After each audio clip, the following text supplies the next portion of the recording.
નમસ્કાર, આપ જોઈ રહ્યા છો લખત ન્યૂઝ અપડેટ ચેનલ। તમામ સમાચાર અને અપડેટ મેળવવા માટે ચેનલને સબસ્ક્રાઇબ કરો અને બેલ આઇકન પર ક્લિક કરો જેથી તમામ સમાચાર અને અપડેટ તમને મળી રહે। જ્યોતિપરાના આરોપીએ મજેઠીના ફરિયાદીને નર્મદા કેનાલ ઉપર રૂપિયા પાછા લેવા બોલાવી મારી નાખવાની ધમકી આપતા ફરિયાદ દાખલ કરવામાં આવી। આરોપી ફરિયાદીને બારાકત રૂપિયા આપતો નહોતો અને ફોન ઉપર ધમકી આપતો હોવાનું એફઆઈઆરમાં જણાવવામાં આવ્યું।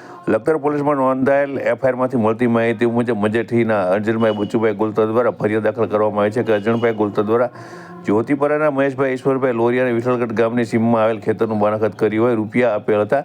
ત્યારે ઘણા સમયથી દસ્તાવેજ નહીં થતાં અર્જુનભાઈ ગુલતર બાનાખતના રૂપિયા પરત માંગતા હતા। ત્યારે મહેશભાઈ ઈશ્વરભાઈ લોરિયાએ અર્જુનભાઈને જ્યોતિપરા કેનાલ ઉપર બોલાવી રૂપિયા પરત લઈ જવા ફોન કરેલો હતો। આથી અર્જુનભાઈ તેમના મોટાભાઈ અને તેમના પુત્ર સાથે રૂપિયા પરત લેવા જ્યોતિપરા કેનાલ ઉપર પહોંચ્યા હતા। ત્યારે મહેશભાઈ લોરિયાએ અર્જુનભાઈને રૂપિયા પરત દેવા નહીં હોવાથી તેમનો કોલર પકડી ભૂંડા બોલી ગાળો આપી જાનથી મારી નાખવાની ધમકી આપતા અર્જુનભાઈ ગોલતર દ્વારા મહેશભાઈ લોરિયા વિરુદ્ધ ફરિયાદ દાખલ કરવામાં આવતા લખતર પોલીસ સ્ટેશનમાં મહેશભાઈ લોરિયા વિરુદ્ધ ભારતીય ન્યાય સંહિતાની જુદી જુદી કલમ હેઠળ ફરિયાદ દાખલ કરી તપાસ હેડ કોન્સ્ટેબલ જયદીપસિંહ રાઠોડ દ્વારા કરવામાં આવી રહી છે। ત્યારે લખતર દ્વારા હાલમાં વધુ તપાસ શરૂ કરવામાં આવી રહી છે।